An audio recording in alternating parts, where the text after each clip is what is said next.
ہمیں عبادت کس حال میں کرنی چاہیے؟ اللہ تبارک تعالیٰ سے محبت کے ساتھ عبادت کرنی چاہیے یا کہ ڈر سے؟ دوستو، جہاں تک میں سمجھاؤں کہ ڈر انسان کو اندر سے کھوکھلا کر دیتا ہے اور محبت طاقت دیتی ہے۔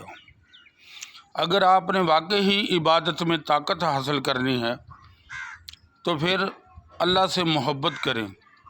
جب آپ محبت سے عبادت کریں گے تو آپ کو ساری رات کا اس کے سامنے کھڑے ہونا، نفل پڑھنا، قرآن پڑھنا وہ تھکنے نہیں دے گا، کیونکہ ڈر سے تو چاپلوسی ہوتی ہے، عبادت نہیں ہوتی۔ لہٰذا ہمیں چاپلوسی نہیں کرنی چاہیے، عبادت کرنی چاہیے محبت سے، پیار سے۔ جب وہ یہ کہتا ہے کیا پکارنے والے تو مجھے پکار، میں تیری پکار سنوں گا، میں غفور الرحیم ہوں، تو ہمیں اس کی بات پہ یقین ہونا چاہیے۔